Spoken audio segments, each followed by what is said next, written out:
Hi, and welcome to the CD&R Railroad, where today we're at Pine Creek River. The last few days you might have seen me posting some photos of the progression of this scene that I've been modeling, and the purpose of this video here I'm going to post on Facebook is not to tell you what products I use or how I did it.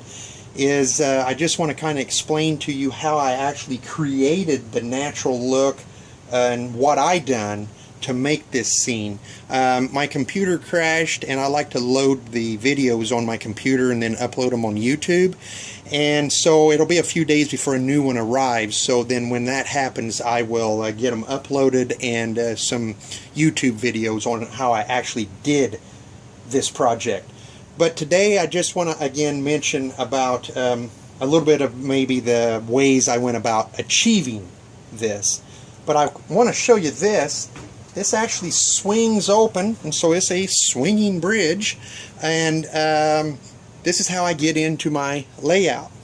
And if you might notice, there's a kill switch here, and then a lock that comes open.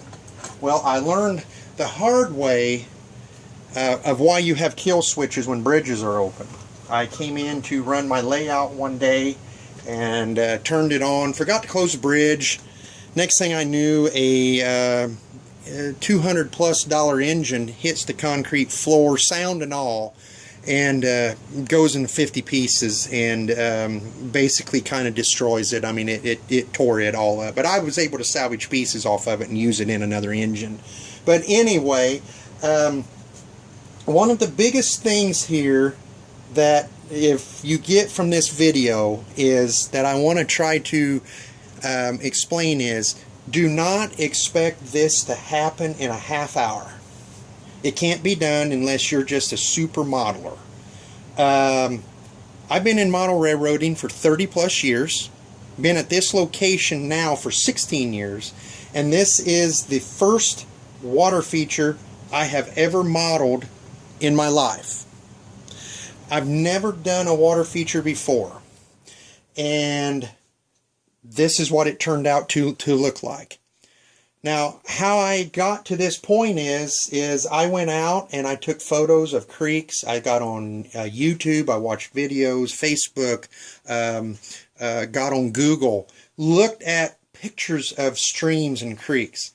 I farm, and I live here in central Illinois, and we have a couple farms with creeks and rivers on them, and we have this happen all the time, and I have to clean them out with our backhoe, is when we get big rains in the spring and fall, the corn stalks will wash into the creeks and rivers, and any fallen tree that has fell over or something all jams up against all of this.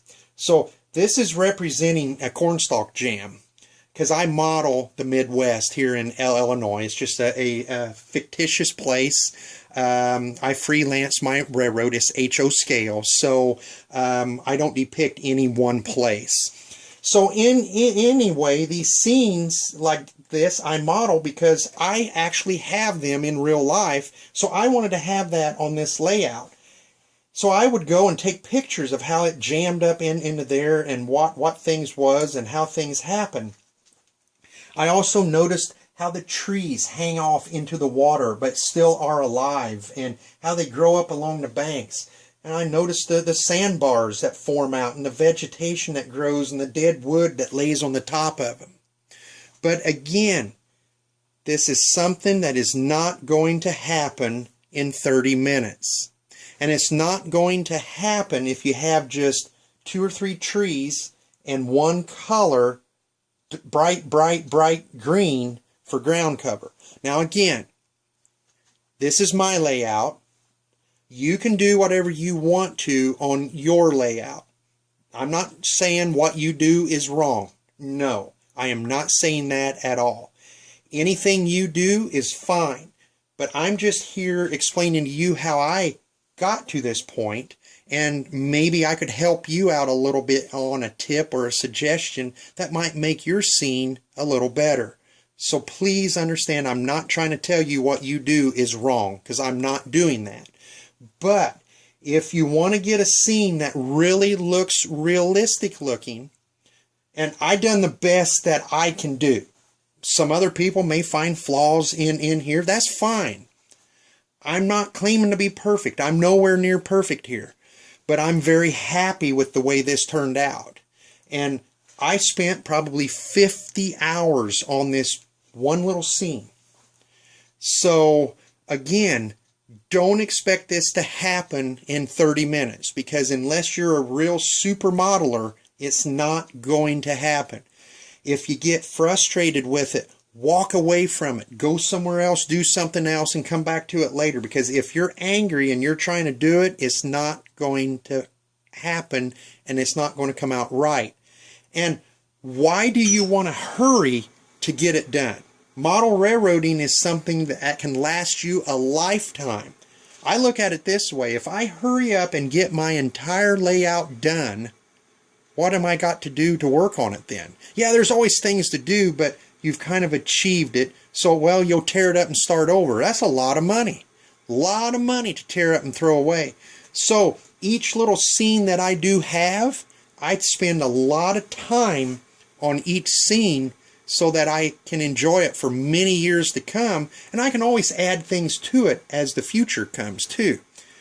But again, I'm just trying to emphasize, take your time, have patience, don't get in a hurry, and don't get upset at it. If you do, walk away. And don't try to model something that looks exactly like mine or one you see in a magazine or whatever. Make it your own creation. Be creative and make your own. Don't get mad if it doesn't look right the first time. I think if I was to model my second river, I think it would take me twice as long to do it, because this one here, I had no clue to what I was doing except by videos and stuff like that. And I think that's why it went together so easy for me, because I was just randomly just putting in there. My next one, I'm probably going to try to be too perfect at it, and it's going to look like I tried to do that. So just randomly throw things in.